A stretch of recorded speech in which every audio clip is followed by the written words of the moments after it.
السلام عليكم ورحمة الله. Uh, Hi Alex, my sound is good. Yes, I can hear you well. That's great. طيب احنا حنبدا طوال الويبينار. السلام عليكم ورحمة الله، مرحبا بكم وشكرا لحضوركم الويبينار اليوم. حنتكلم اليوم عن المودرن اونبوردنج، وحنتعرف مع بعض على التكنولوجيا ومزاياها وكيف ممكن ترفع بمستويات الأمان وتقلل من مخاطر الاحتيال ونرتقي بمستوى خدمة العملاء.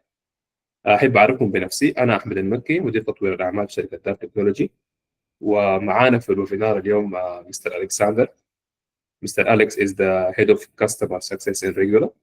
So, hi Alex, how's it going with you? It's going well.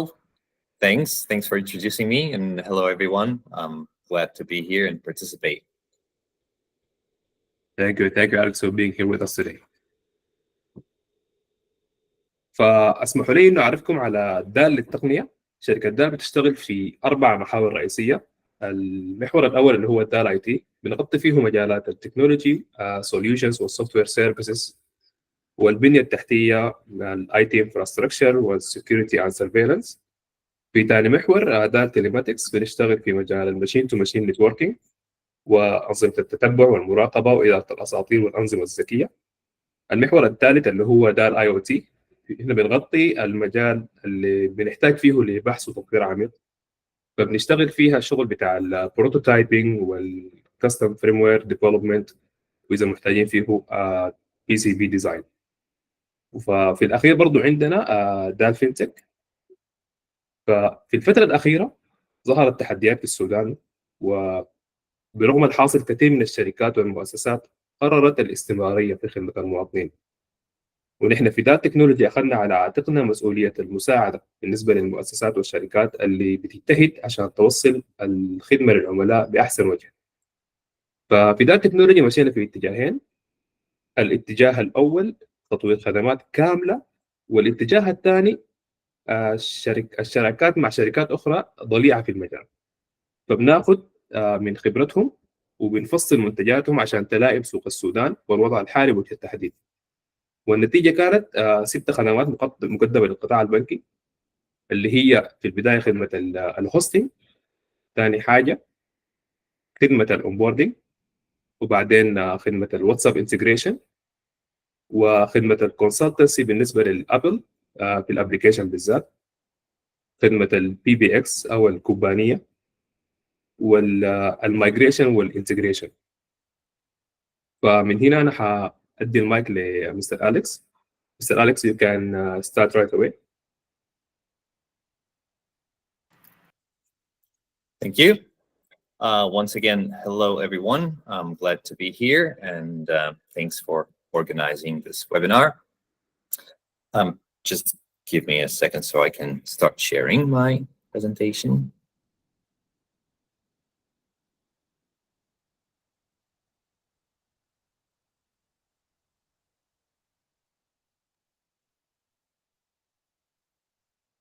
I just want to make sure everybody can see this. Yes, everything is clear. Okay, wonderful. And let's start.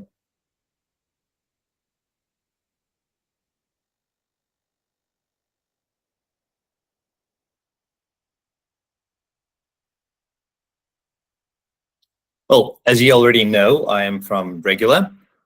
My name is Alex. I'm a customer success manager at Regula. And today in the webinar, I wanted to touch a few points talking about onboarding. I will go over new trends in this industry, also some challenges specifically for banking. I will also share some findings of our research, recent research.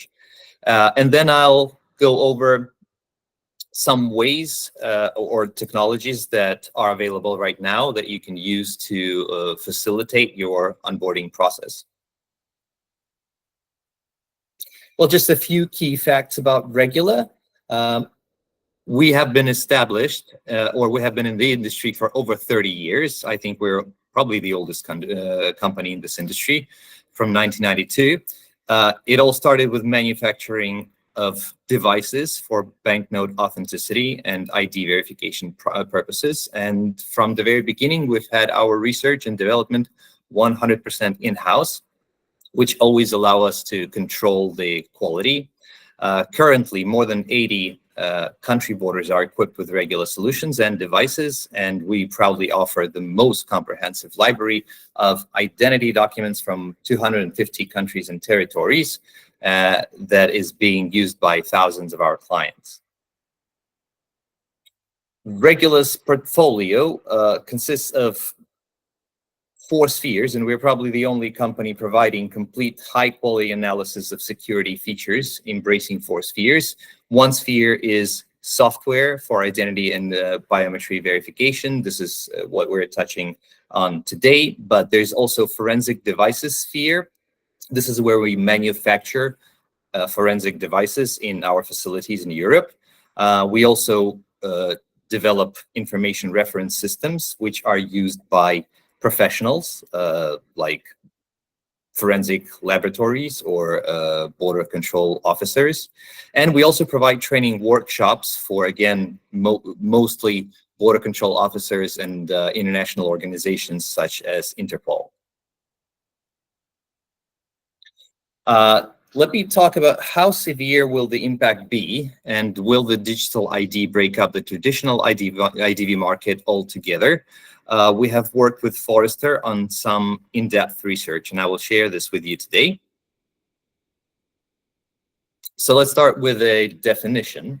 What is a digital ID? It is an electronic equivalent of an individual's identity card that can be authenticated remotely over digital channels. So it's simply just like your regular ID, but it's digital, it's on your phone. Why is it better, or why we might use it instead of regular ID? Well, it's fit to purpose. So for example, you can share your driving license with the officer and only share your first name, last name, and let's say expiry date, and only that. It is useful, it's inclusive, it's secure, and it offers choice to customers.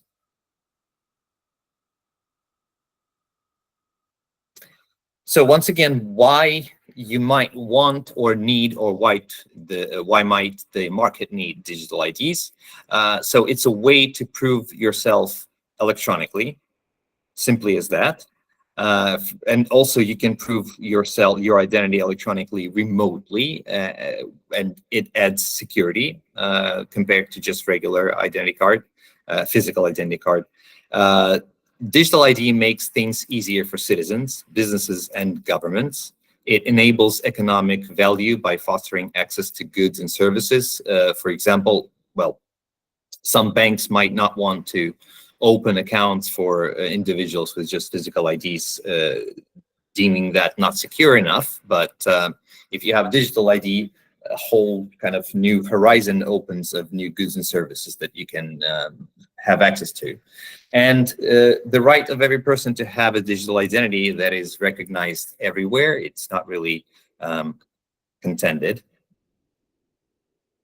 As a leader in the IDV market, it was imperative for us to find out if the introduction of digital ID will lead to the collapse of the market for IDV solutions.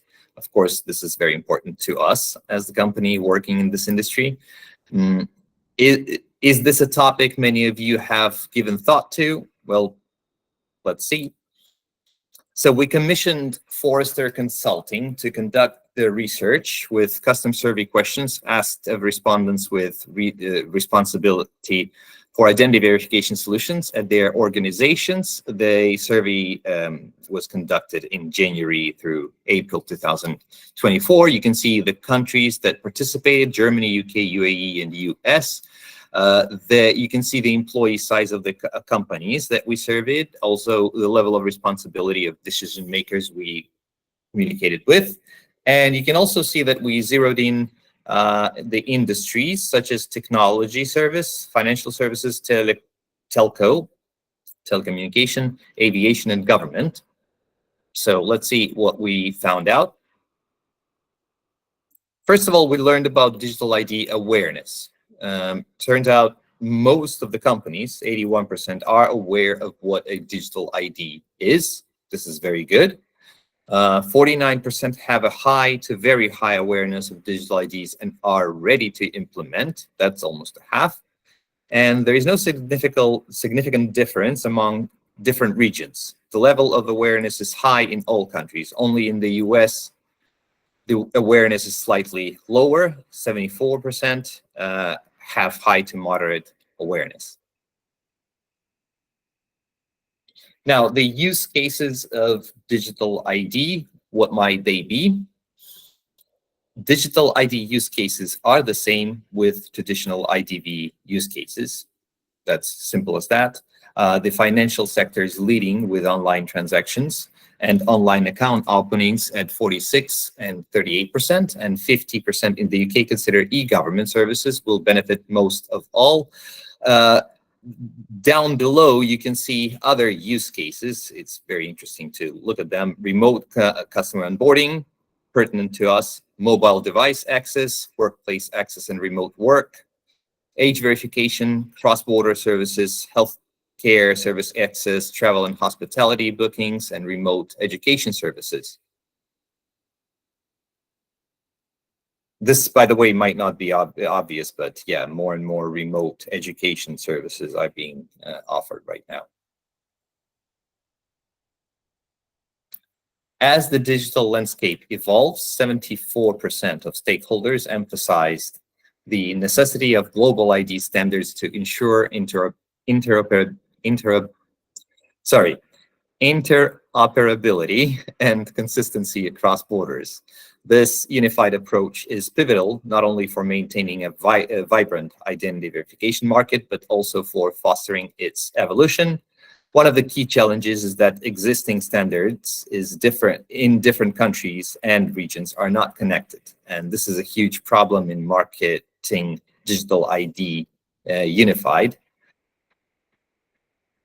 European Union is leading the way in this regard. They have this project that is called the European Digital Identity Wallet.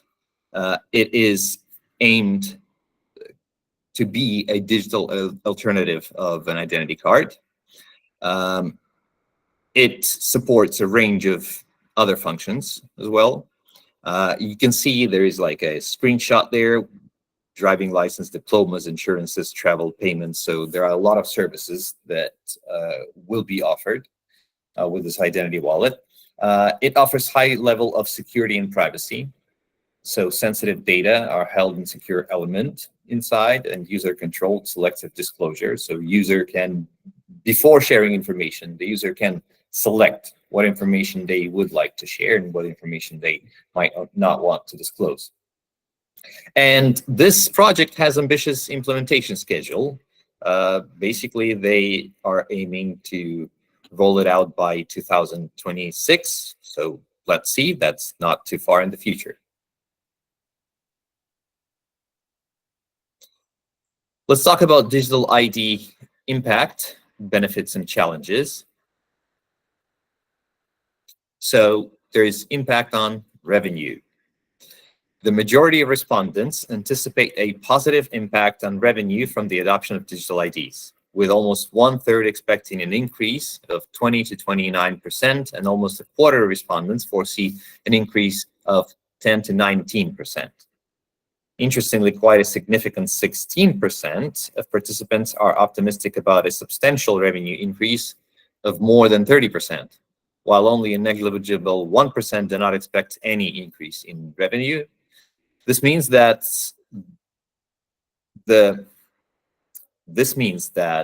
with the implementation of digital ID, the market is expecting to attract new customers and facilitate more transactions with existing customers by minimizing potential IDV barriers. So overall, we can see that the majority anticipates a significant, or not significant, but at least a positive impact on revenue. Impact on citizens is also to be expected. We questioned governmental organizations to tackle this question. And 66% of them highlighted increased citizen trust. Cost savings is also important. 55% is to be expected. And if you look down like in this chart, you will see other impacts to be expected. These are enhanced security standards and protections for citizens, improved data management, improved living standards for citizens, increase in tax collection, increased transparency and accountability, reducing bureaucracy and red tape, and fostering economic growth. Quite a lot of different factors are playing at the same time, and you can see that, well, half to a little bit more than a half of respondents anticipate that.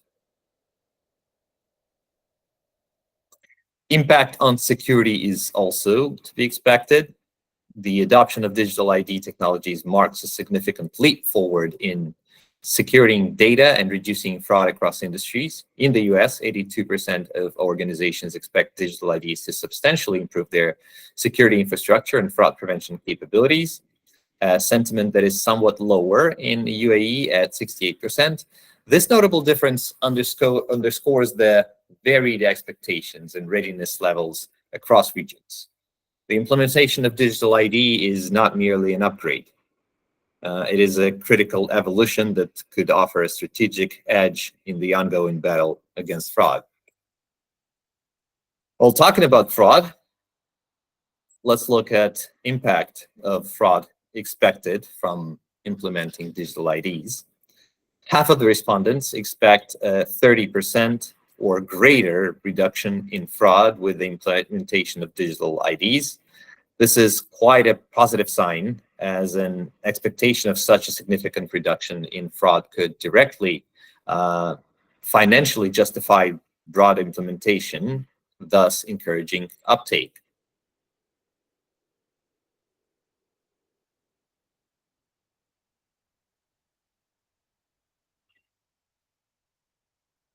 Let's have a look at the expected benefits of digital ID adoption. The chart is a little bit convoluted here, but bear with me. So the survey highlights several positive transformation factors attributed to the adoption of digital identity within the industry. Enhanced security and fraud prevention tops the list, with more than 3/4 of respondents expressing agreement or strong agreement on its impact. This is closely followed by improved customer and citizens experience and improved efficiency and identity verification process, both receiving a 75% approval rating. Better compliance with regulatory standards is acknowledged by 73% of participants, indicating its significance in the transition towards digital identity. Cost savings in the long run are anticipated by 71% of respondents, while the facilitation of cross-service adoption is seen as a benefit by 70%. Attracting new customers and revenue streams, although slightly lower, is still considered as a likely positive outcome by 68% of respondents.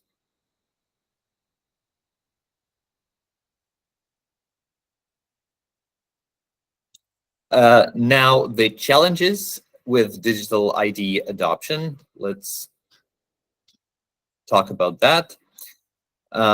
As digital ID adoption grows, it is essential to recognize and address the potential negative impacts highlighted by respondents. The most significant concern noted by half of the respondents is the increased risk of data breaches and cybersecurity threats, underscoring the critical need for robust security measures in digital ID systems. Meanwhile, 44% voiced fears about privacy, worried that digital IDs could deepen surveillance and data tracking. That is your deep state. Additionally, the potential for technology failures and identity theft alarms 35%, highlighting the importance of reliable systems. And beneath the digital advancements, more than 1/4 of respondents worry about widening social inequalities, illustrating the necessity for inclusive and equitable digital solutions.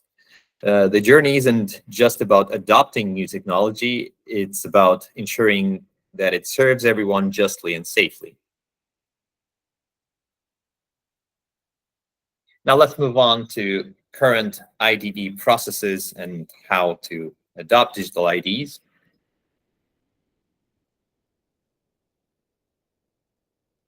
So current methods of ID verification. Despite advancements in digital IDV technologies, 46% of organizations still do significant manual document verification, including critical checks using passports and driving licenses. So manual is still going on in the 21st century.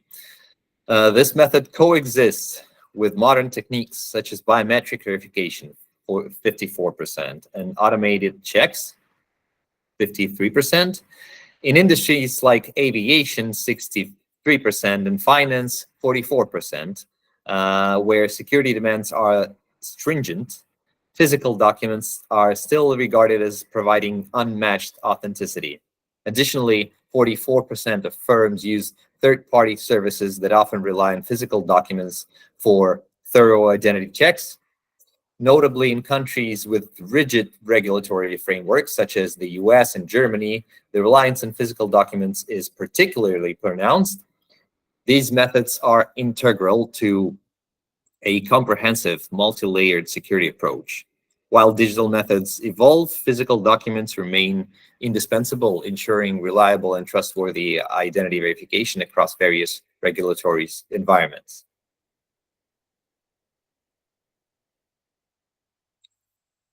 Physical documents, as we could glean from the previous slide, physical documents remain crucial. This is a big topic of debate in our industry. I would say, from my experience, every year is somebody pronounces that, this will be the year when physical IDs will be phased out, but it doesn't happen. Year after year after year, physical documents remain crucial. Now, most organizations believe physical documents will remain crucial, just like I said before. 32% believe gradual decline in importance, but it's gradual decline. Obviously, this will be happening.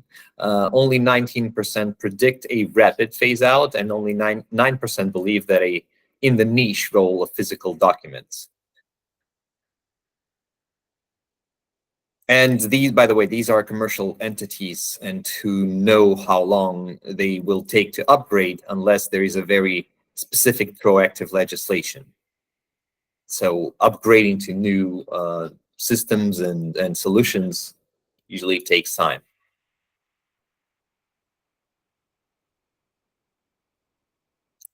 Now, let's think of when does physical document verification remain crucial. So we just looked at alternatives where digital ID can be an alternative. The market is embracing it slowly but surely. But when we say that physical documents are still required, well, when are they required? First of all, in-person interactions, especially for people who don't have or don't want to have physical digital IDs, and for people who are not proficient in technology, possibly older generation. They are also needed for cross-border transactions. Countries will adopt digital IDs at different speeds, depending both on the internal readiness and the country's infrastructure, and it also depends on cross-country agreements and standards, and it's a slow process. Other actions with IDs might require physical identity documents, like initial identity verification before issuance of digital ID, or restoration of a digital ID, or changing personal data. So it's assumed that you're not going to throw away your physical document after you've been issued a digital ID, because if you lose everything, physical document is what you can have to restore everything that you lost. So, and also, in case where business or administrative infrastructure is not ready to adopt digital IDs, that's when you will still require physical documents. And again, like I said before, backup for digital IDs.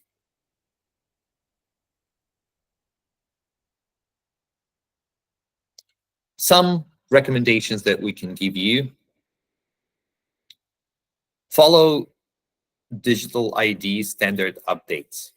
The technology platform for using digital identity is pretty much ready, and when the standards come into final phase, the path to the rollout of digital ID will be very, very quickly. Now, you might ask, how am I going to kind of be updated? I think that you will be updated through your IDV provider. They should keep their ear to the ground, and they should know when digital ID is about to be rolled out and when it's becoming important, and your digital or your IDV provider should have a solution by that time. Despite the rapid adoption of digital documents, when standards are adopted, physical and electronic documents will stay for decades. So don't include them from the flow. Make sure you cover all of your bases. That means that your flow should include digital and physical identity documents. You never know how many of your clients or customers or end users will have physical IDs. Another recommendation is to audit your IT infrastructure for readiness and transform and implement your IDV system to work with all types of documents, physical, electronic, and digital.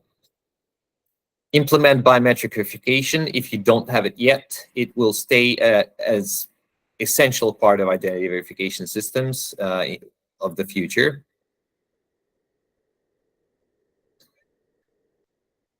And well, just wanted to focus a little bit more on this last recommendation. Biometric verification is essential. It's essential part of the digital ID verification process. Biometric verification is more secure when it is performed in your trusted perimeter. In simple words, on your server's backend. It completely embraces the zero trust to mobile paradigm. When you decide whether to onboard a user or not, this is what we at Regular profess. Both active and passive, for example, liveness detection, the decision of whether the person is live or not happens on the back end. Thus, this is how we embrace the zero trust to mobile paradigm. So mobile device is just used as a client to collect data, and then this data is packaged, encrypted, and sent to the backend for processing.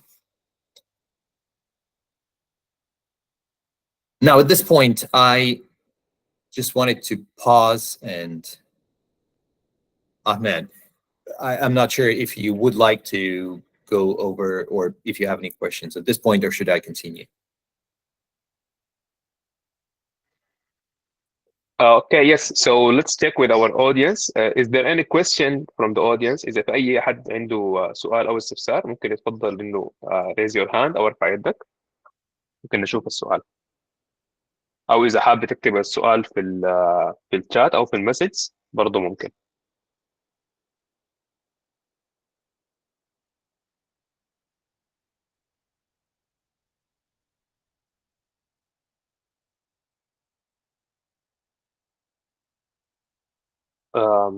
Okay, Alex, you can continue. If there is any question, we can have it on the message right now.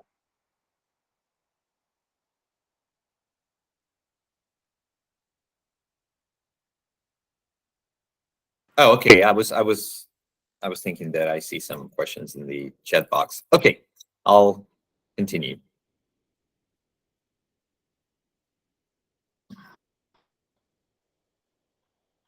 Let's discuss the current obstacles banks and other financial institutions are encountering. Just a second, I wanted to make sure. Oh, yes, my microphone is on. Okay.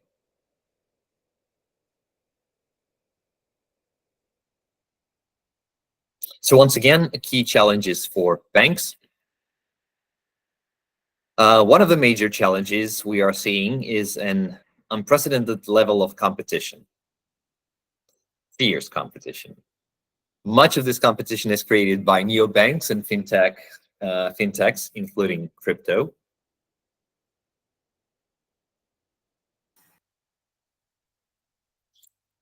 Traditional banks continue to provide the broadest range of services and cater to face-to-face interactions. However, they have been under significant pressure as tech-savvy generations of customers have shown a preference for the fully digital engagement provided by neobanks and other fintechs. By having a fully digital approach, the new age offerings are able to provide more competitive pricing, and this has forced some traditional banks to start closing branches and reduce the types of services that they provide, thus further decreasing their key competitive advantages. Talking about generations, so customers of neobanks, these are Generation Z, tech enthusiasts.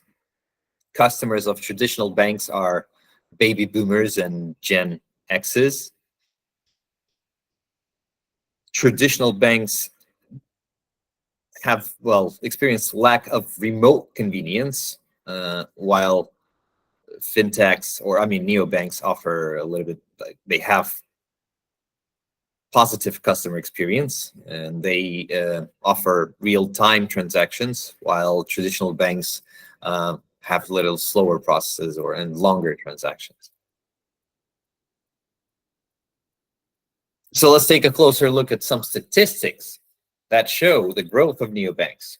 User penetration in the EU is already at around 10%, and is continuing its fast growth and is expected to hit almost 15% by 2027.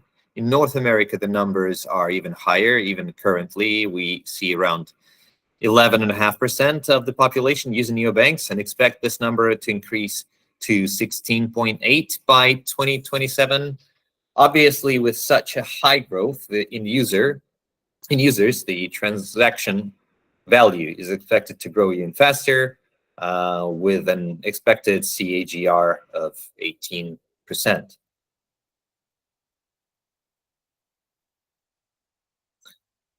First, here are some statistics showing the determinants of success for financial services companies after they deployed identity verification solutions.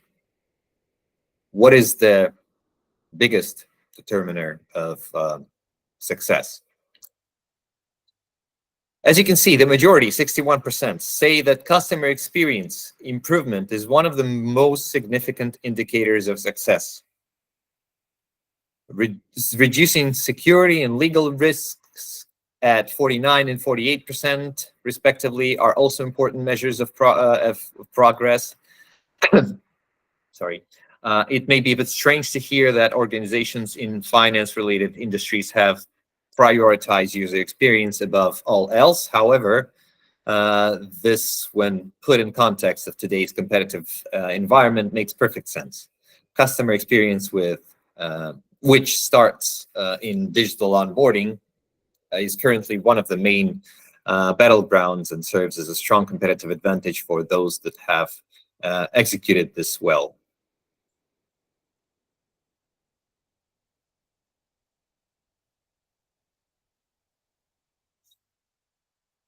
If we're talking about customer experience, digital onboarding is essential for customer experience. 75% customers in banking confirm that a positive experience influences purchasing decisions. So this is what kind of products they will buy is, greatly influenced by customer experience. The most common problems of digital onboarding. These are quite obvious, and if you've ever went through this onboarding systems with those organizations that didn't implement it well, what you would experience or might have experienced is that collecting too much information from the user, at the very least, it's annoying, sometimes a little bit alarming. The procedures take too long. Sometimes you need to wait a day to be approved. Customers have to prove who they are multiple times, especially if you have to kind of jump through several platforms. The onboarding and KYC systems might use confusing language, especially it might be confusing for older generations, but again, they have to use the services. And very often the organizations use only one channel to onboard. And what I mean by that is they have, for example, on their website, and you can only access it through your PC. Or they might have only a mobile application and nothing else. I think you should provide the user multiple ways to be onboarded so they don't feel left out. Why it is important? Abandonment rate. That's what drives us to try to build easier workflows and create better customer experience. And this is the number that should shock you. The abandonment rate of digital onboarding is now esteemed from 40 to 60%. This means that every potential second customer drops the onboarding process because of bad user experience. These are frightening numbers, since that means potentially losing billions of dollars.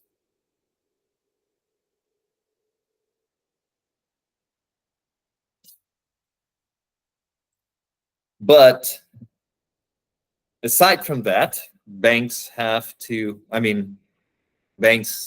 experience another challenge, which is fraud. Banks need to prevent many different types of fraud. Identity sits at the heart of most crimes. I think this is quite obvious. There are many types of financial fraud. However, many of them begin from misrepresentation of identity.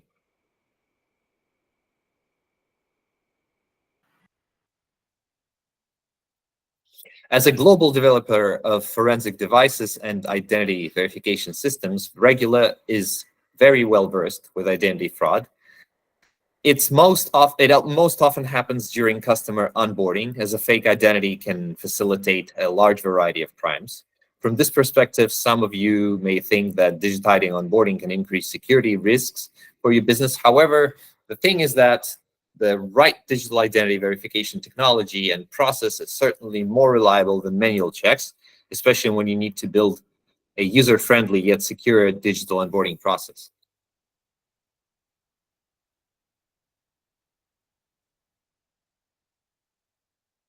Our global survey revealed that every fourth bank reported experiencing over 100 identity fraud incidents in the past year. And for 31% of banking organizations, the cost of such incidents was nearly $500,000. Unfortunately, with the arrival of digitization, banks are having to deal with more advanced identity fraud. Fraudsters are now using more sophisticated approaches by altering personal data in the visual zone as well as MRZ, modifying photos and document patterns, and even cloning RFID chips. Another big part of identity fraud attempts is related to biometrics. Criminals are now creating deepfakes with AI-generated photos and videos, and some of them are scarily plausible. I think you have all seen that. I think not a week goes by without hearing another breakthrough in AI. And when you see it's visual AI, it is sometimes scary, how realistic they are, and it's an ongoing battle, I would say.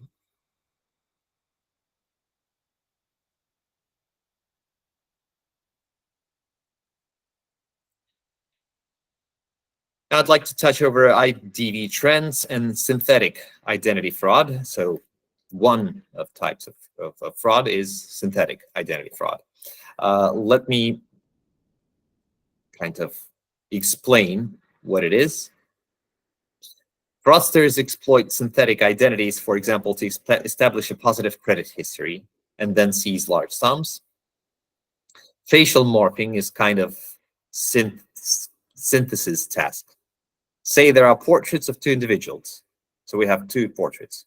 Morphing can fully transform one face into another. But if you stop the process midway, you'll get a morph, an image of a not existing person who resembles both people at the same time. But apart from that, synthetic identity can be based not on facial morphing, even changing your last name, changing the letters on your identity or your ID card. That would be type of a synthetic fraud as well.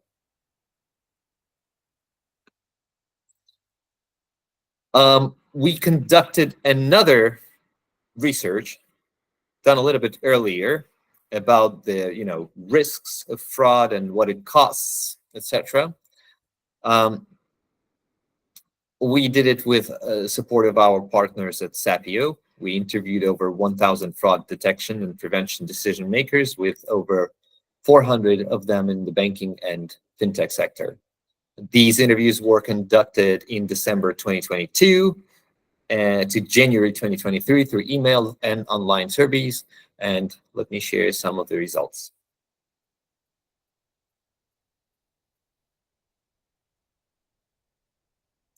On average, organizations have experienced around 18 identity fraud incidents in the past year.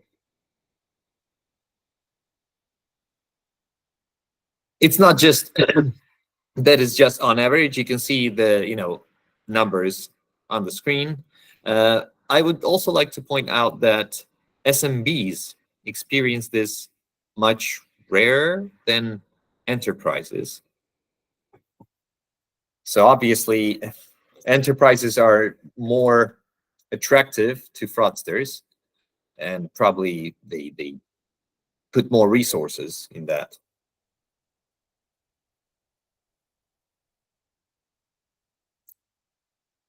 Here are some actual numbers from our global survey that backs the idea of greater presence of more sophisticated fraud.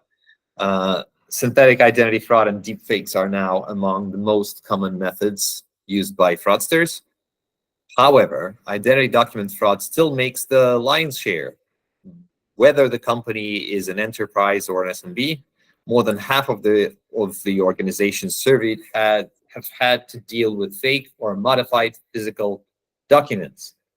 This is where Regula comes in very often. This is our bread and butter, fake and modified physical documents. And I would just even say it from my personal share, it grows, I would say, by month, not even year by year. The cases, I would say, are increasing, definitely. It is very obvious. Almost all of the respondents admit that synthetic fraud is a real threat now, and it is growing. That would be 88% of organizations.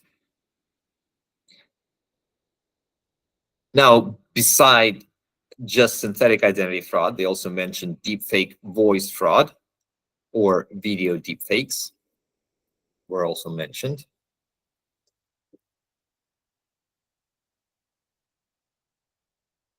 And it turned out that the financial burden of identity fraud on organizations have been almost $250,000 on average.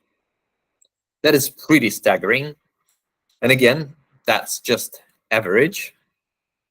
You can see that, organizations, some organizations, like if we look at organizations, well, 8 or 6% of organizations experience something, the burden was up to $1 million.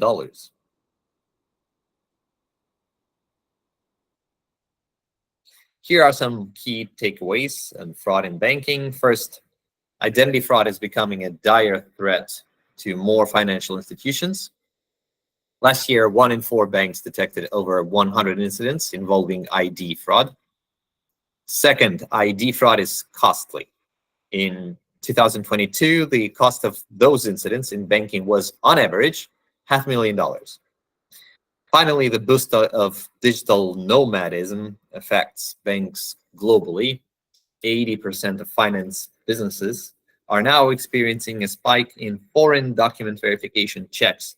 So if previously you had to deal with mostly local documents, and that was, one challenge to deal with, once you start accepting global documents, that becomes a challenge multiplied 100 times, because now you have lots of documents to deal with.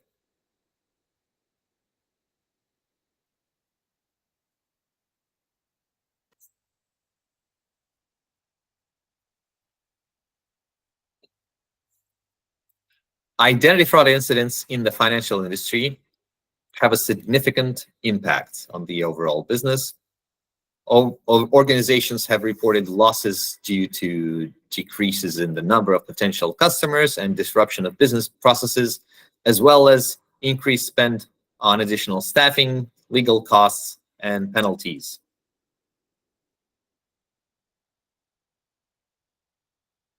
So when we think about fraud, we're used to looking at just the losses themselves, like how much did the fraudster steal.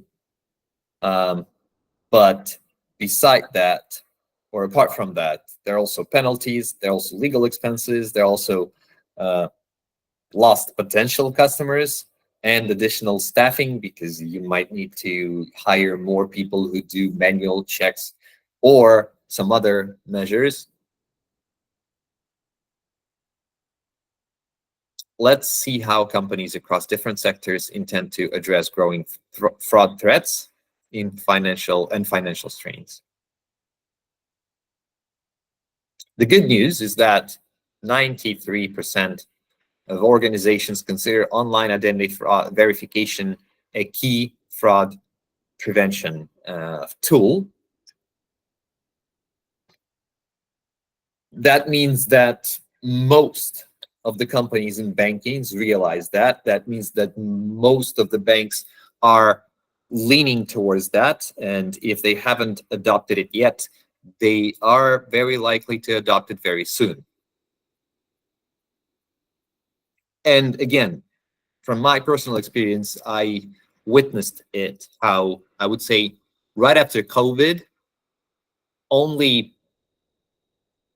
we mostly communicated with neobanks. They were very fast they were early adopters to implement and integrate online identity verification.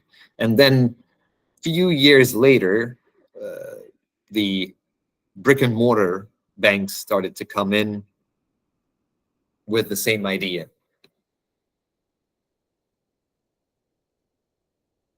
It is worth noting, just like I said earlier, that 94% of businesses that are not currently using digital identity verification solutions are considering enrolling in them. Again, it seems that everybody will be using some form of online identity verification, whether it will be open to broader public, international, or it will be open to just local market, whether it will be available to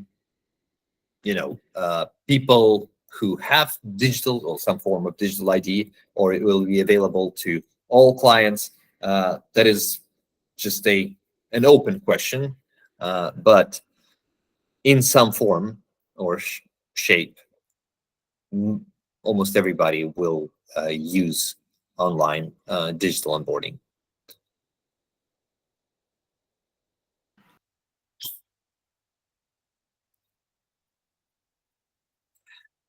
Now, if we try to summarize what we learned about fraud, we learned that a quarter of $1,000,000 is average financial burden of identity fraud. $250,000 is average compliance failure cost. The cost of reputation damage is incalculable. You probably know that. And an average IDV solution license costs you $50,000 to $70,000 per year.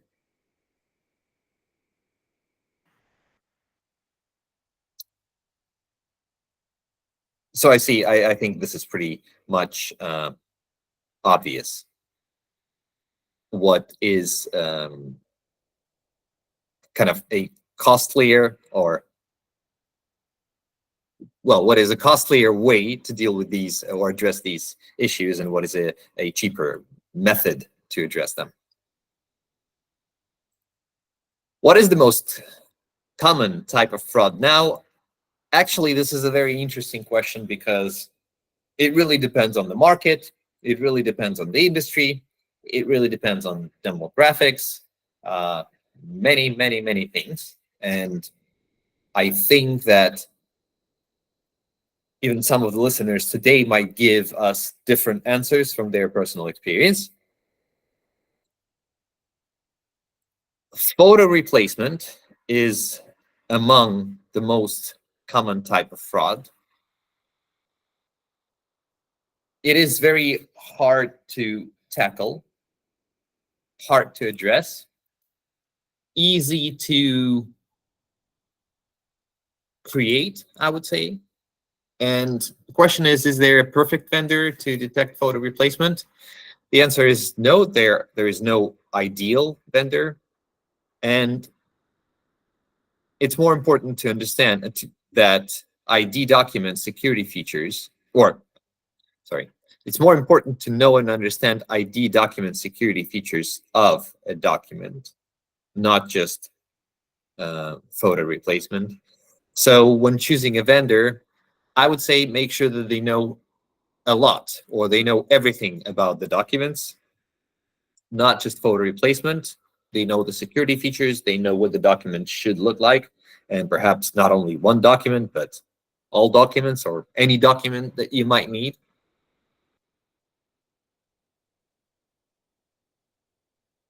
And only a combination of comprehensive checks for synthetic identity fraud detection, I think this is the only thing that makes sense. With thousands of diverse documents, manual checks are not enough. ID verification only with a naked eye can be insufficient to combat synthetic identity fraud, especially when you deal with multiple types of documents.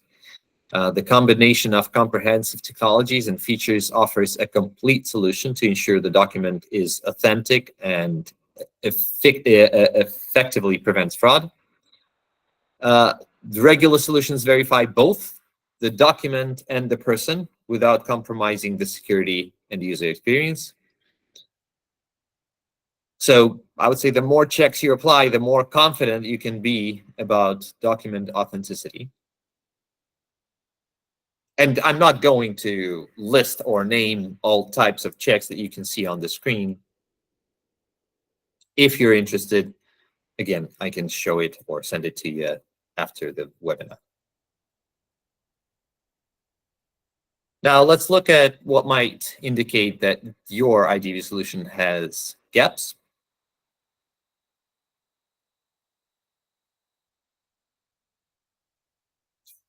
These are critical identity proofing components according to Gartner, not even according to us. So I would say this is kind of a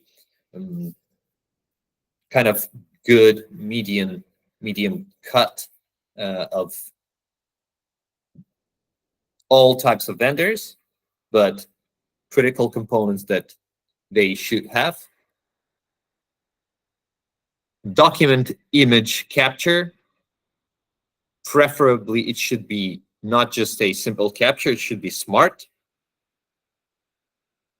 There should be document assessment, like assessment of image quality, understanding of whether there is a glare on a document or the document is not in focus. there should be support for OCR and NFC technologies. OCR, again, if you don't know this acronym, this is optical character recognition. So this is when computer vision tries to understand letters that humans typed. Another component, critical component, is barcode reading. Lots of documents contain them. ID and selfie approach. Oh, so I should say ID plus selfie approach should be one of the components. Face comparison, automation that you should do, or the user should do, as little actions as possible. You should definitely assess the integration capabilities, whether it matches with your technology, whether your team understands, and often just looking through the documentation is enough. Sometimes using some kind of test or getting access to testing, and of course, user assistance and knowledge base is very important, along with the support. So make sure you kind of tick all these boxes when you choose your IDV vendor. Now, these are the most important considerations for choosing a document verification solution. Some of them are highlighted. These are more important than the other, which are very important. So accuracy of the results. I would say you should always evaluate them yourself, because metrics are meaningless. Somebody can give you accuracy or their metrics of 100%, but once you start dealing with field tests, your real users, you might find out that the accuracy is much, much, much lower. So always test it yourself, come up with your own results, and then choose your vendor according to these results, not according to the results they say or that they state on their website. You should also consider global coverage of supported ID documents, so that you don't need to worry whether this or that document is supported. You should just know that your provider supports any document. One vendor solution or one-stop shop, it's preferable. It's more convenient, of course. The vendor should have a variety of document authenticity checks, so take a look at them. But again, make sure that they actually work. Again, according to your tests. Some checks can look very nice on paper, but do nothing in real life. You should also evaluate speed of processing.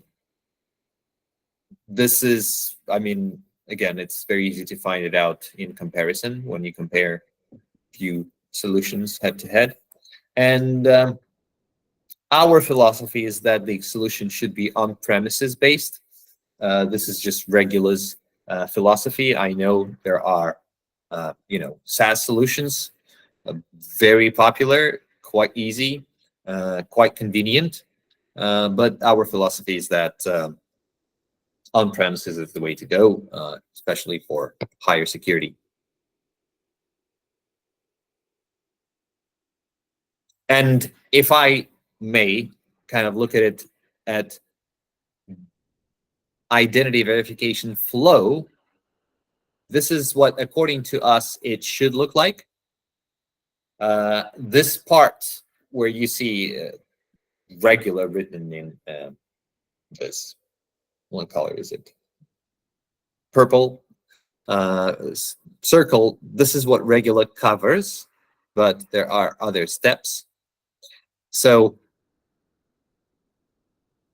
it starts from, client initiating online application process, followed by client providing identity verification. So this is document upload, this is selfie capture, this is video identification if needed.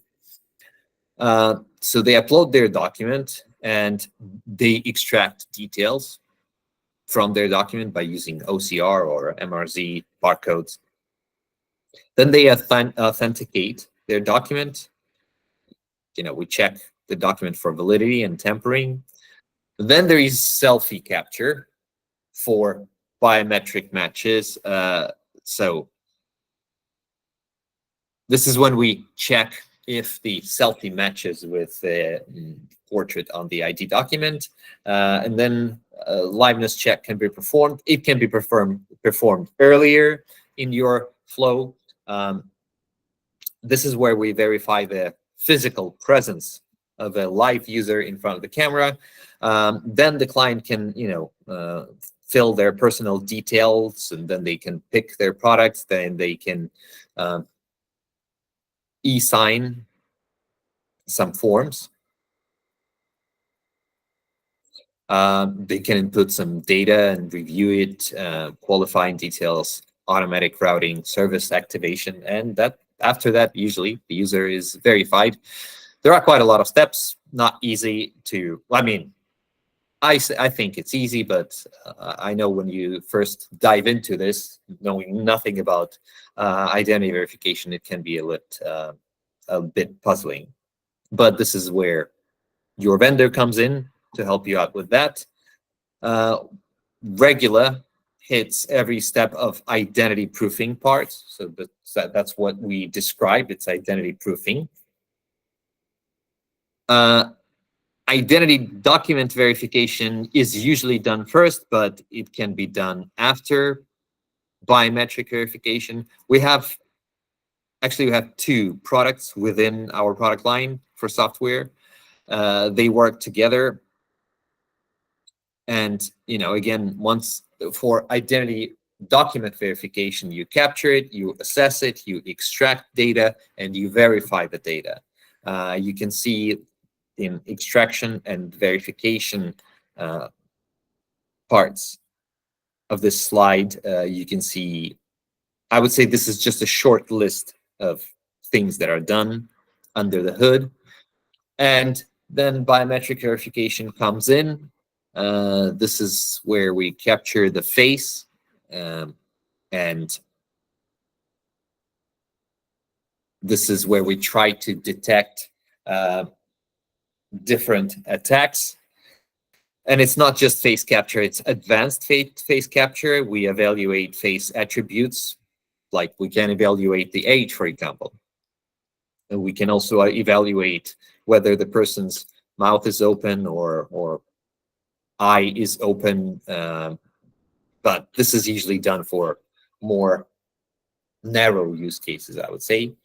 Of course, face comparison one-to-one can be done after identity document verification. It can be done with or without liveness detection.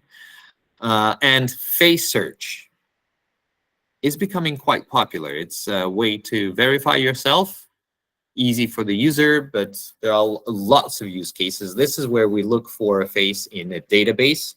So we're not comparing one-to-one face, we're comparing 1 to n faces.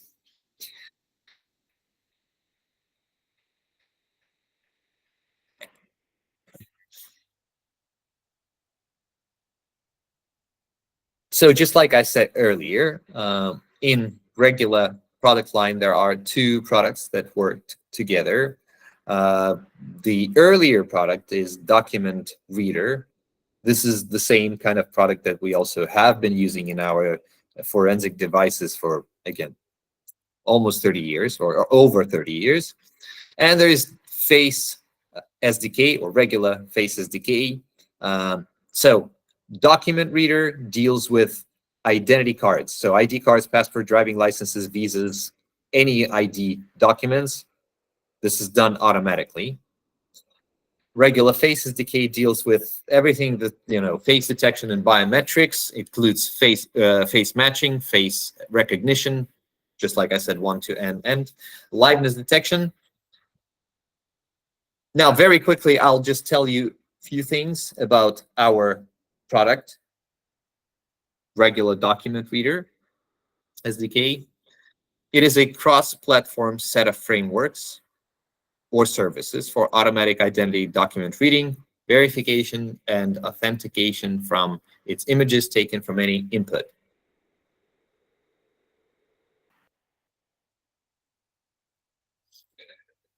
You can, I mean, it's a piece of software. It's an SDK that is integrated into your application, whether it's mobile, web, or desktop, and it automatically reads and verifies ID documents. Simple as that. But moreover, it's easy to test it. We offer numerous ways of how you can test our product without even contacting us. You can go to, Apple Store, or you can go to Google Play Market and just search regular document reader. You can find it. You can download it. It can work on your device. Well, if you're just reading ID documents, it can work in offline mode. You can also test it on the website. And again, you don't need to sign up. You don't need to talk to us. You can test it and test it and test it thousands of times. And then again, of course, you can contact us and ask for a trial license, and then you can test it in your environment. Now, our approach with Document Reader SDK. First of all, we stick to universal format of results across all document types and platforms. So the results are always universal. We provide all data from the document that is possible to extract. We respect standards, and at the same time, we handle all non-standard cases of any document that comes to the database. So there is standard for MRZ. There is an ICAO standard for for MRZ, how it should be printed. Some countries disregard these standards, and you have to account for that. And your solution should be able to, because some clients, they often say, well, I can find it in for example, a open source MRZ reader. Yes, you can find it, but again, if you want a complete solution that has been tested on thousands and thousands of documents, that works with non-standard cases, you might want something that costs a little bit of money. Our solutions capture data on mobile and web and reprocess it on the server for extended trust if needed, both images and chip data sessions. We make customizations available. We support all popular platforms and frameworks. And we make our solutions easy to use for both developers and end users. One more thing I'd like to tell you about Document Reader SDK is that we embrace zero trust to mobile paradigm with server-side verification of RFID chips. That means that instead of just using your mobile device to read and capture and verify data from the RFID chip, because you need a mobile device to actually touch the document physically to read the chip. But you don't have to keep all this data and read all this data on the mobile device because, again, some people see this as not very secure. So we embrace the zero trust to mobile paradigm where you can just capture this data, encrypt it, and send it to the backend where it will be reprocessed and verified on the backend, so you don't have to rely on the mobile client. Highlights of regular Document Reader SDK. We offer features such as document liveness with dynamic feature verifications. These are my favorite features. These are features that use AI. You have to train for them, but they reveal the authenticity of a document in these cases where you don't have a chip, where you don't have much information to rely on or cross-check. That's where you might want to use these types of checks.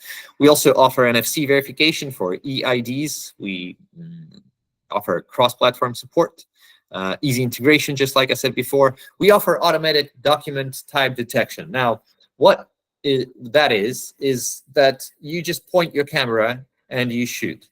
You don't need to choose in the menu that, oh, I'm about to scan a document from this country, or I'm about to scan a driving license, or I'm about to scan a visa.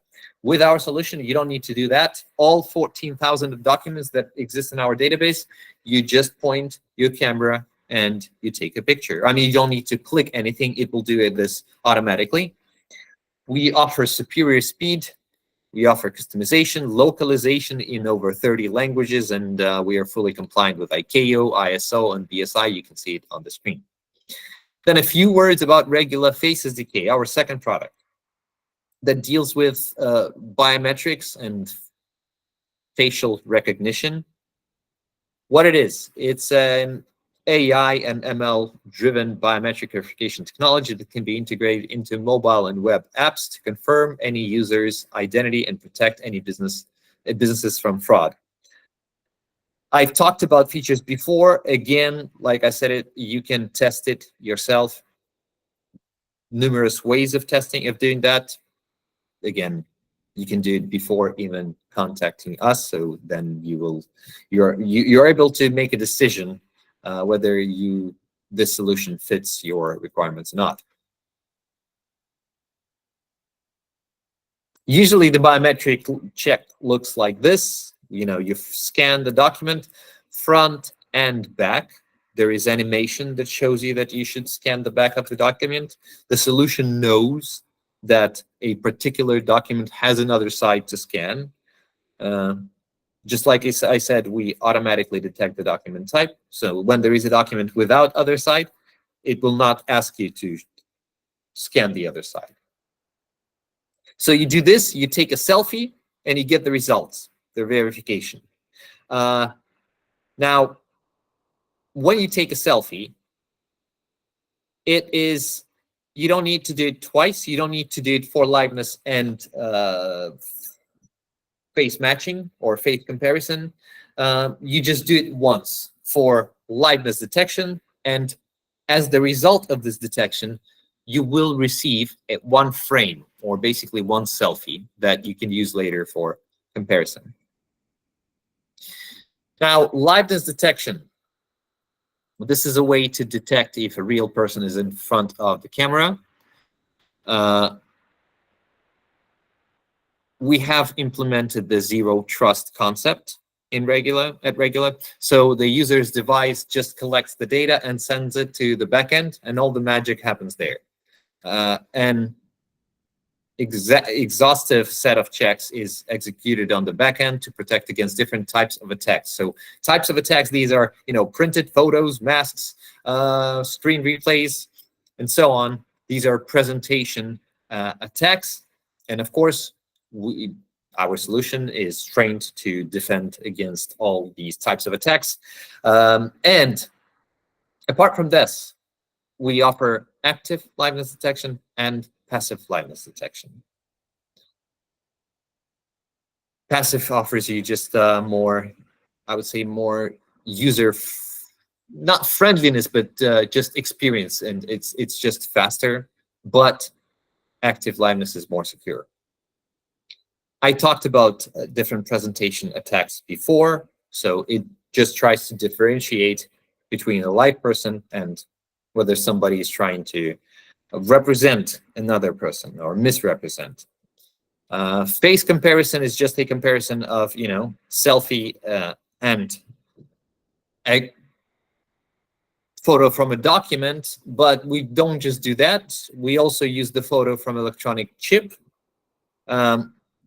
Plus, it's possible to perform a check against watch lists, for example, a list of wanted criminals, for example. And just like I said before, the photo for this comparison is extracted during liveness check if you're using liveness check. So it's not necessary to bother the user to take another selfie.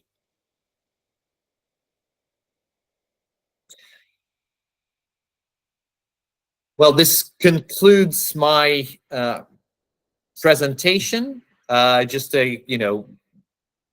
you can see it on the screen that Regula is trusted by numerous organizations across the world. Again, we are happy to talk and to receive more partners.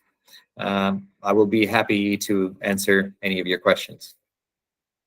And Ahmed, back to you. Yes, thank you, Alex. It was a really informative session, and now we're gonna start like seeing if there is any questions from the audience. The space is yours, and I believe there were one question by Mr. Ibrahim. Just 1 second. Yes, Mr. Ibrahim, you can open your mic right now.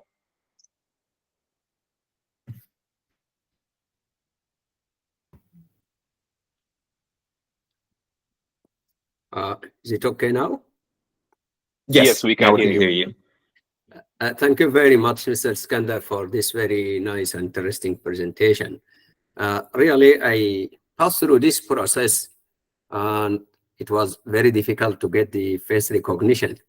I do it in UAE. This is called UAE Pass. So I tried many times, like even sometimes 3-4 days. I tried, then they'll say your face is not recognized. I don't know on what basis compared to what to get this recognition. So this one of the challenge or the difficulties that I faced.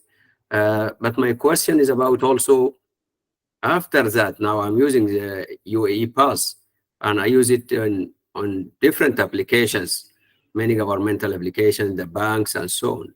To what extent this is safe or riskier? If someone, for example, get the password, does he need to go back to make this recognition, or just directly can use a password and can process many transactions? Thank you very much.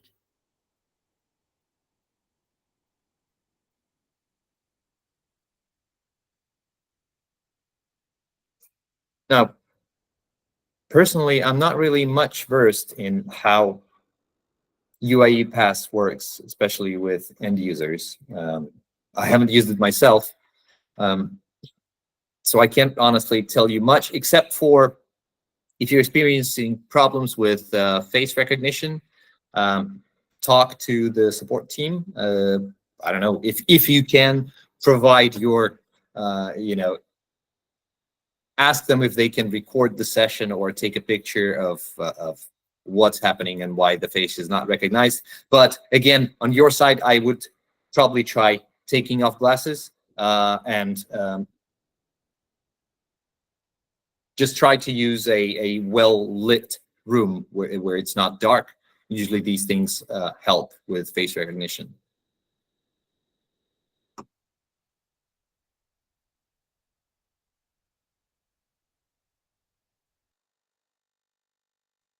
I believe we have another question coming in the message box.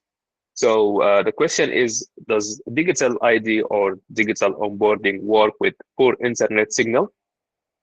Or let's phrase it another way. What's the minimum requirement regarding the internet connection?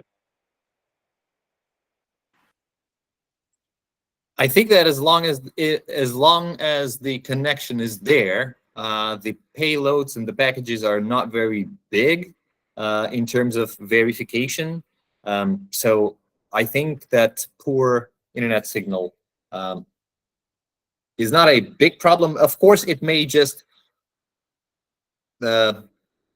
it may cause interruptions. Like you might have to do the process. It will be interrupted halfway, and you need to start again, perhaps. Or it might just take a little bit longer for processing.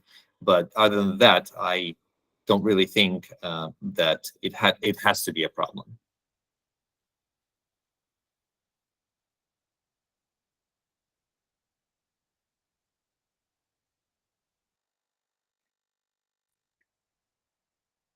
Okay. Is there any other questions from the audience? Just raise your hand أو ارفع يدك عشان نقدر ندخلك معانا للمشاركة والسؤال. اوكي. مستر أحمد، تفضل.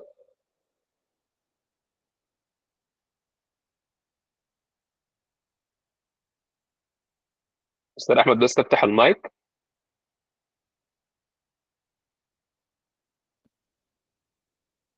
السلام عليكم. Hello. يا هلا، السلام عليكم، سامعينك بوضوح، اتفضل. السلام عليكم. Thank you, Alexander, for the informative session. I have one simple question.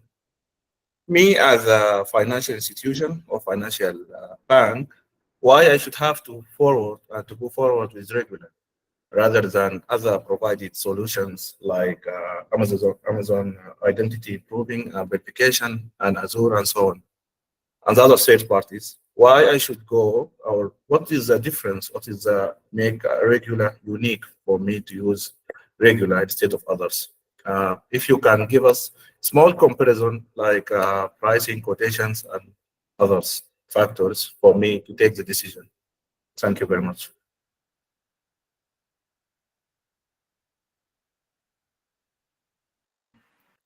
The only thing I won't be able to share right now is pricing, but again, I'll be happy to talk about that after the webinar if you contact me. And I'm not quite sure what the current pricing for, let's say, Azure or Amazon is right now. In general, what I know is that the difference, first of all, is the expertise. Expertise, and just given how many years we have been in this business, and we started this business with not just software. We started with hardware where we communicated with Border Patrol agencies. We communicated with professionals, Interpol, the United Nations, etc., serious organizations like IATA as well, in aviation. So we gathered a lot of experience and expertise and knowledge throughout these years. So it is our bread and butter. We don't just take ready-made solutions from somebody. We don't buy them. We develop everything, and I mean everything from scratch, down to the, hardware devices also from scratch. Software is written from scratch. And putting all of this together gives us a little bit of edge in the knowledge about documents, in terms of how many documents we can support. And also, I would say support with these huge organizations. It's a little bit difficult to knock on these doors and get real human support promptly. While with Regula, you actually communicate with real people. You communicate with them directly. And as far as I know, from other people testing, that again, the solutions like Amazon, they basically, it's kind of a side project for them. They make billions of dollars on other things which they focus on, and identity proofing is kind of a side thing for them. It's not really bread and butter, and this way, as far as I know, they don't put too much emphasis on knowing the market, the documents, the everything, and trying to develop this. I mean, the only edge they have over us and over anybody is data. Of course, everybody knows that they have a lot of data, but just data is not enough in this industry. Luckily for us, you need good data, you need good annotated data, not just a lot of data.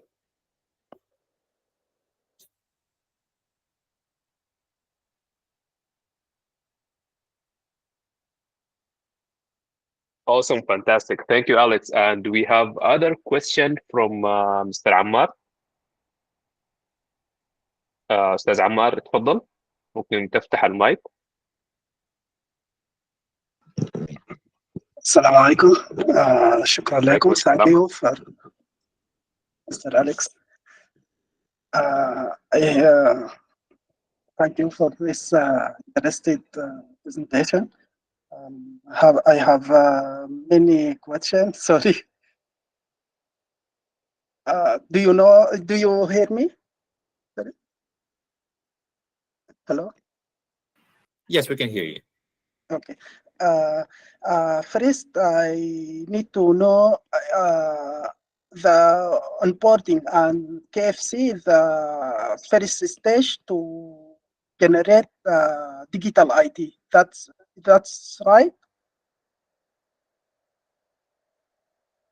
We do onboarding and KFC to generate the digital ID. This is my concept. Is it true or not? Also, Yes.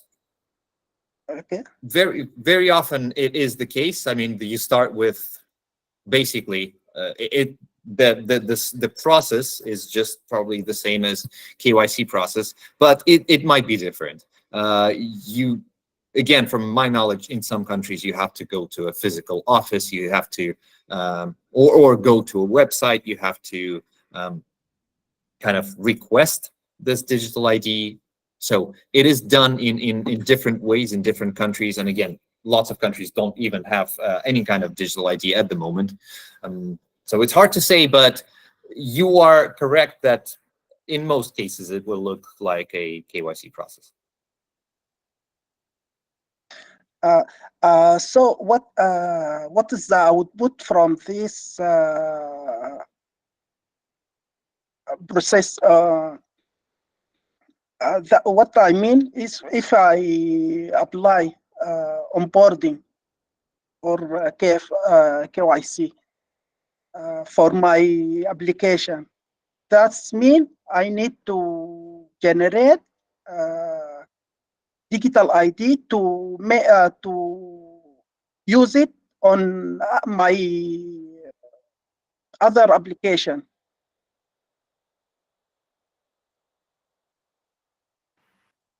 Do you understand? So, Yes, I do, but yeah.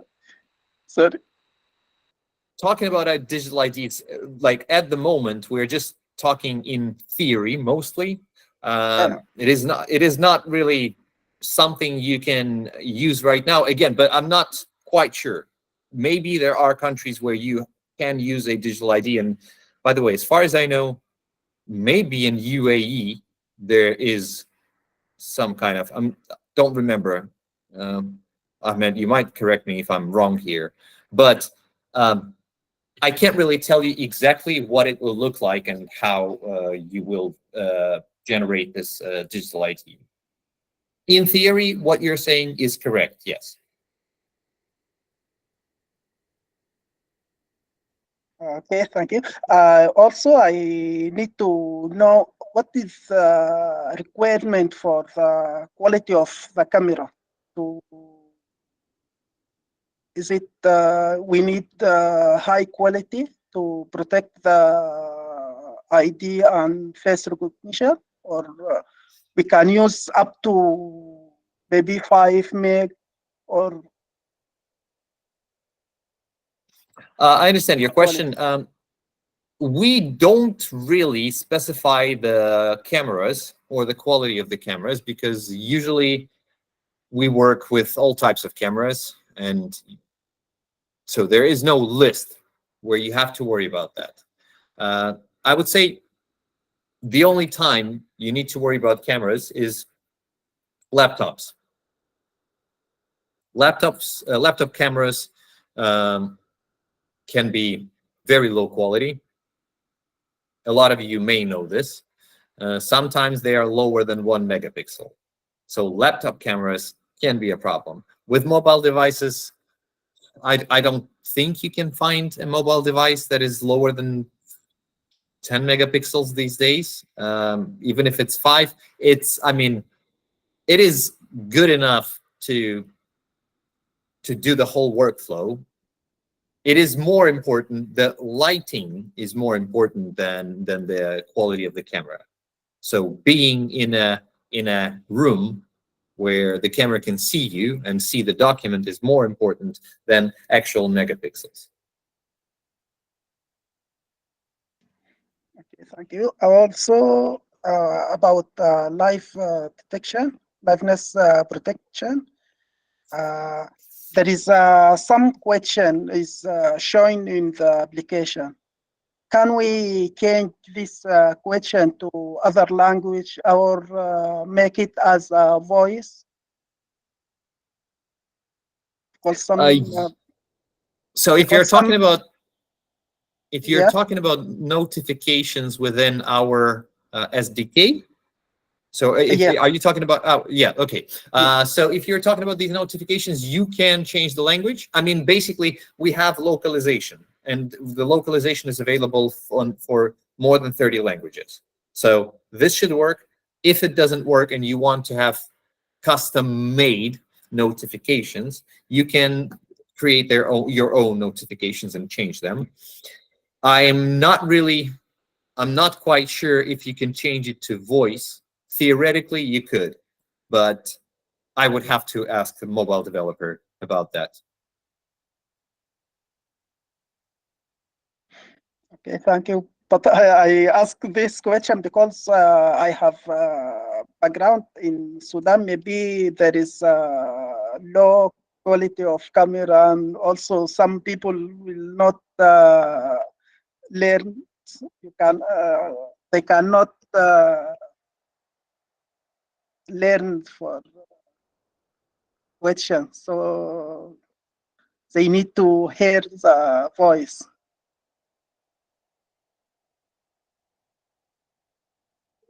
Alex, you are in mute. All right. Yes. Sorry. So Yes, people with limited, capabilities, it is possible. It just requires more. I would think more work on the end user application side. Again, to give you a concrete answer, I would have to consult with a mobile developer. We don't have it out of the box. That's what I can say. So just let me jump in on this question, just quickly, because we are in that technology in coordination with Regular. So بنقدر انه نصمم الابلكيشن بحيث انه يتحمل لغه او لغتين او 3 لغات. بيعتمد الموضوع في النهايه على التارجت اودينس او الناس اللي حيستخدموا الابلكيشن. يعني زي ما شايف مثلا هنا احنا عاملين الابلكيشن بالانجليزي وبالعربي، بس حاليا الصوره اخذتها انا بالانجليزي، لكن العربي سهل جدا انه يحصل له implementation في السيستم نفسه. ف it won't be a problem to add a language from our side. I think this will Mr. عمار، هل الكلام ده كده واضح بالنسبه لك؟ ايوه تمام.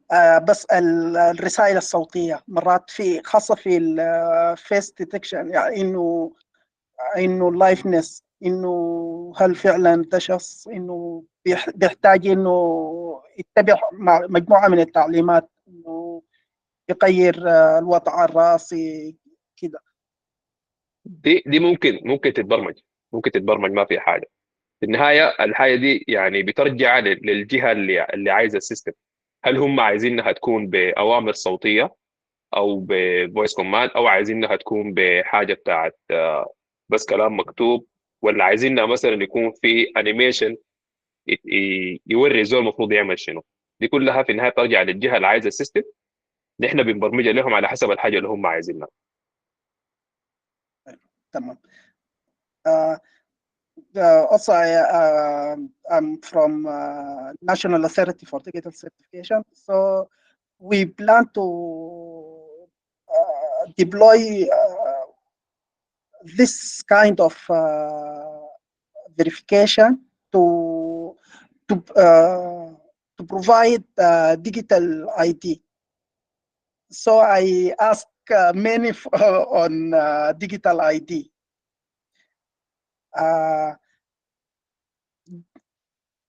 We have a PKI infrastructure, so we provide digital certificate, but we didn't. We provide it up from manual request.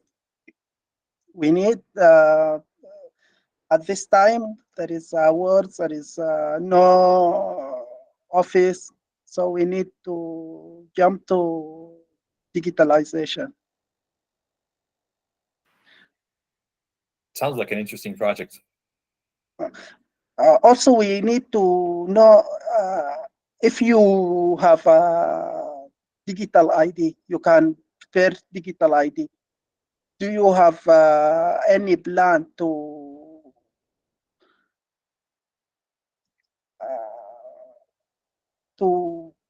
prevent the risk of quantum computing?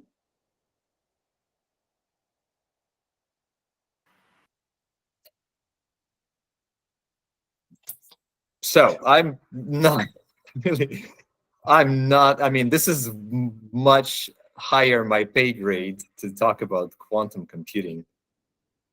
I don't really know much about that, whether it is a like realistic threat.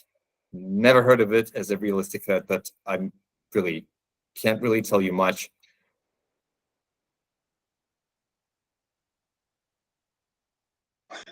Okay, thank you. But okay. Now many company sent a message to use algorithm is for quantum. Maybe it's become a real risk in the future. Maybe, but I haven't had to deal with this yet. Even working with different security teams from our clients, nobody has ever really mentioned this. So can't really tell you much. Thank you very much. Thank you. Mr. عمار, the project اللي انت شغال عليه is very interesting and حابين نعرف اكثر فيه منك. فيا ريت لو تاخد لنا الايميل بتاعك في الكومنتس او في المسج بوكس، ممكن نتواصل لاحقا. اوكي خلاص ان شاء الله. الله يديك العافيه. الله يعافيك. Okay, Mr. Alex, we have like a good question in the message box. So we have Mr. Abu Bakr Atif from the General Administration of Passport and Immigration.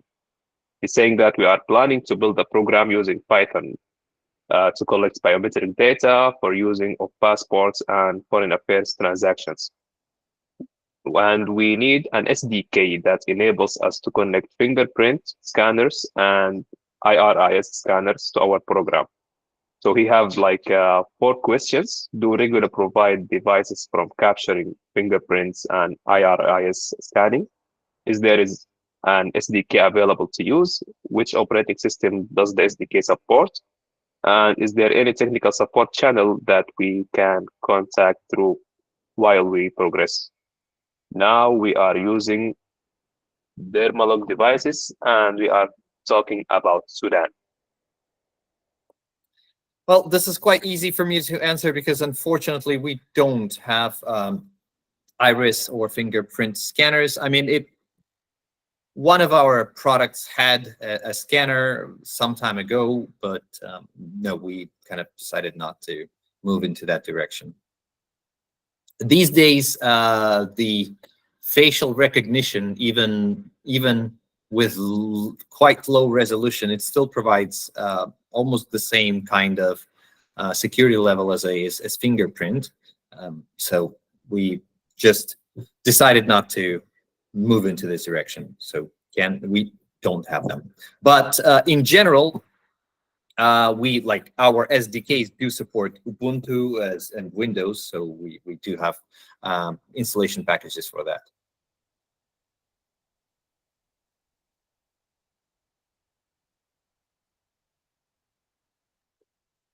Okay, we have another question from Mr. Hussam Hafiz. Hussam, اتفضل.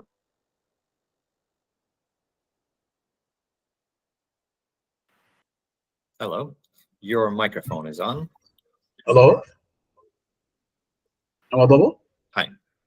Okay. Yes, we can hear you. Okay.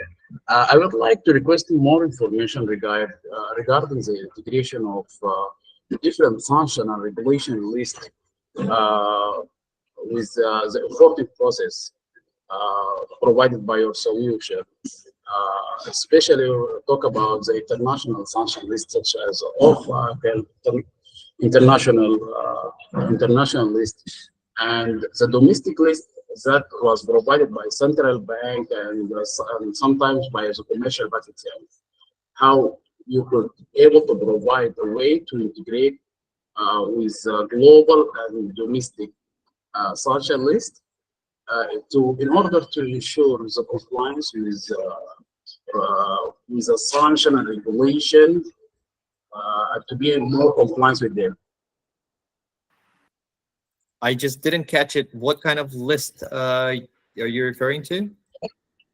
As a global sanction list, such as OFAC.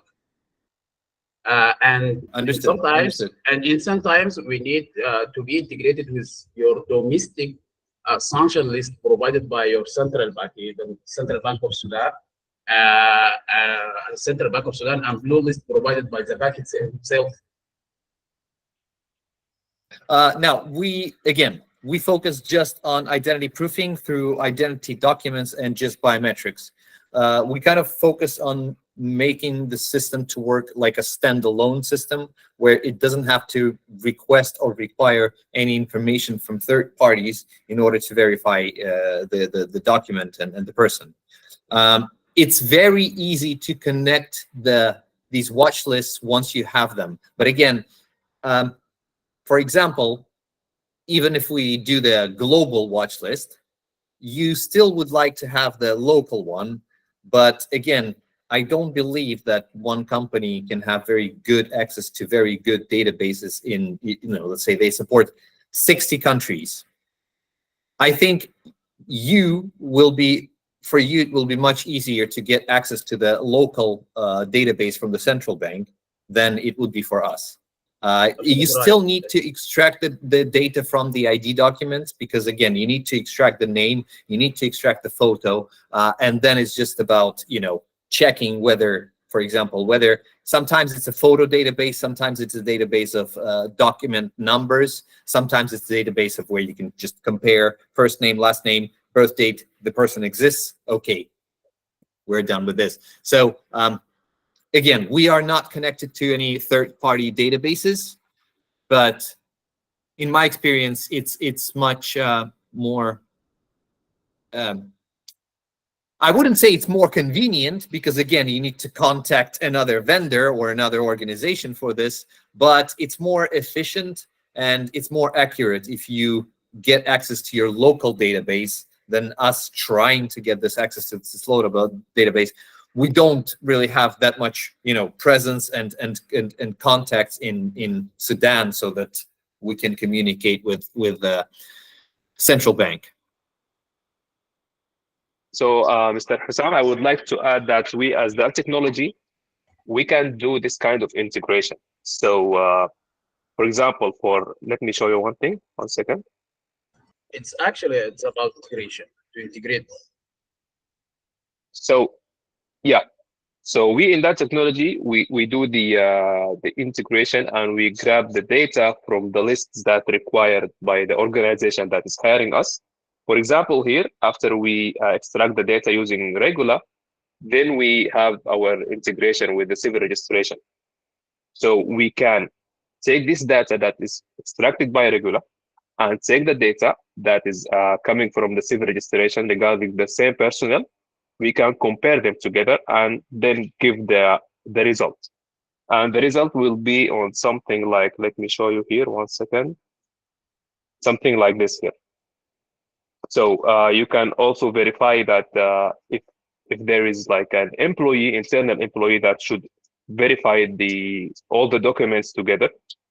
So we will give you like a score of the verification, like the data is similar to the data that is extracted from Regular, is similar from the data that is in the civil registration, or this data or this personnel is not listed in any of the list that provided or needed. So as that technology, we can do this type of integration and we can even take it more in order to be compared automatically using normal comparison or using AI comparison. Sounds good. Okay. So this is, yes, something that probably will clarify things, that Regular doesn't integrate. We create the product, but the product needs to be integrated. And this is where Dell technology comes in. For example, they can add more services and enhance the product this way. And like I said in my presentation, that the more checks you can have, the better you can sleep, the more incidents of fraud you will be able to thwart. So more checks is just good. If you can connect to external databases, that's also a good thing to do. And most serious clients actually do that.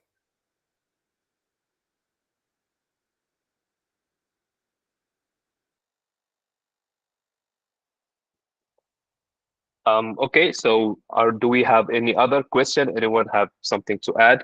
We are okay. We have Mr. Haytham.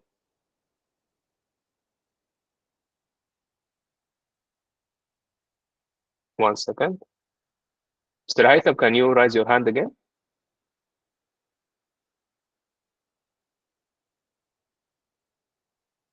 Yes, Mr. Haytham, now you can open your mic and participate with us.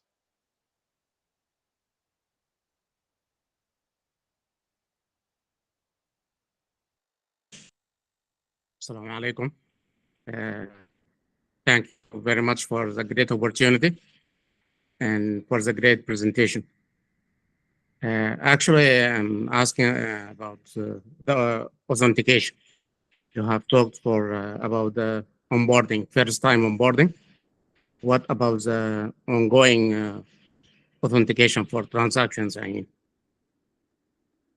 second question, do you support the BKI as this question highlighted by Ammar? And third question, do you have any experience with government, national ID, like UAE path, for example? And maybe fourth, fifth question, what is the business model? Is it a subscription or virtual license? Or if you can give us a highlight. Thank you.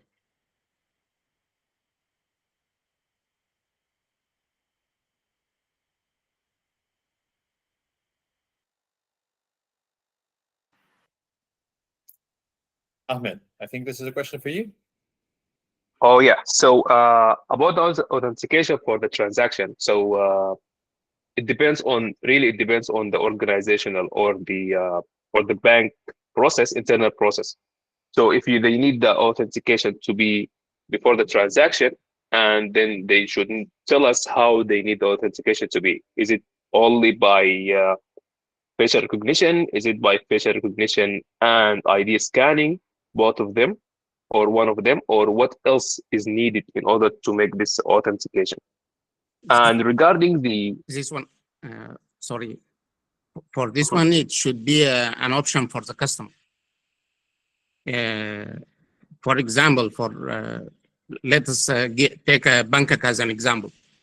If the bank decided to authenticate using an MFA from your solution for any amount greater than 1 million,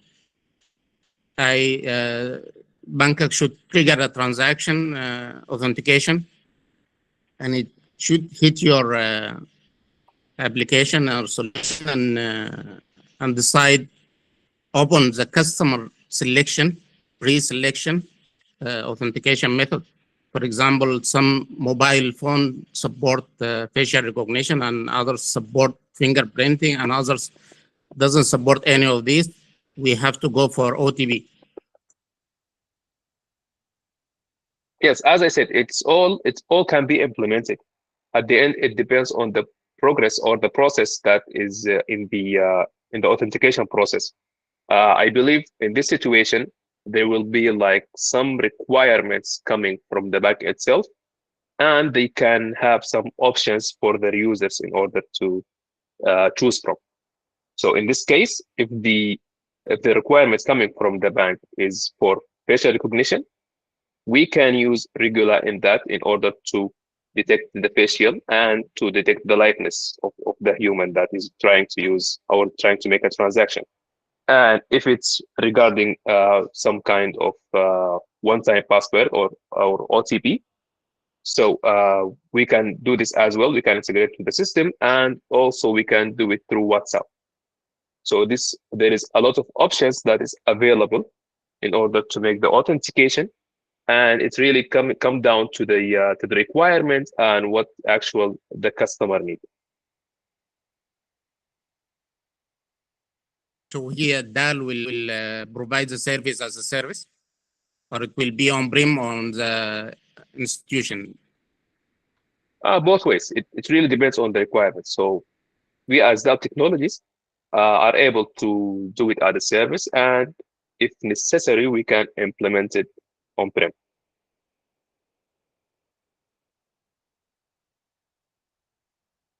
For BKI, does it support BKI or any implementation have been taken in any country as a national solution?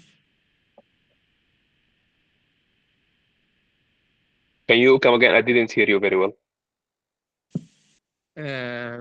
Does the solution provider have any experience with a country level e-government or a national ID solution like UAE Bus? We are already integrated with UAE Pass, and we already have this IBK for UAE Pass. So if that answers your question, I mean. I mean, I want to implement it in Sudan as the same solution as UAE Bus. Does have the capability? Yes, we are already, as I said, we are already integrated with UAE Pass, and we have enough experience on this matter so that we can implement such a thing for Sudan as well.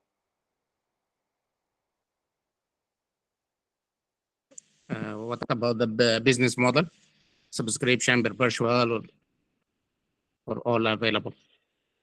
It's all available, and again, it will depend on the requirements. So this discussion is another. I say that it's another meeting, so that we can figure out the best business model in order to integrate such a service in a governmental level or for a country level.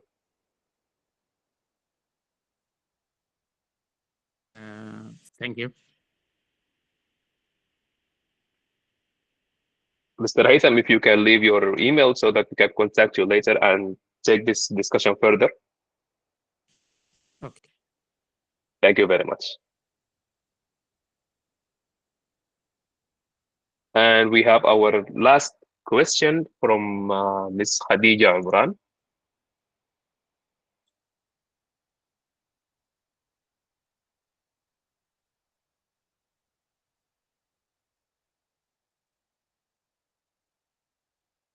خديجة ممكن تفتح المايك؟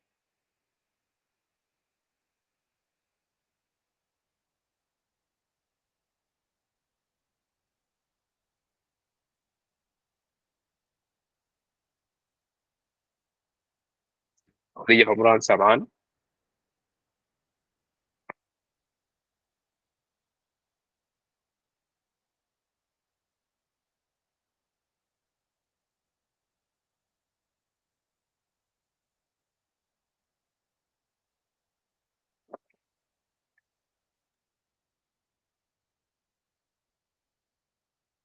Okay, there is no other questions. We can ممكن حاليا نعمل finalizing للويبينار، ونقول لكم شكرا جزيلا لمشاركتكم معنا، وجدا مقدرين لزمنكم، ونحن في دال تكنولوجي جاهزين لتقديم خدماتنا، وبنسعد بخدمة البنوك بطريقة احترافية. وإذا في أي سؤال أو استفسار قدامكم إيميلاتنا أو تلفوناتنا. Feel free to contact us.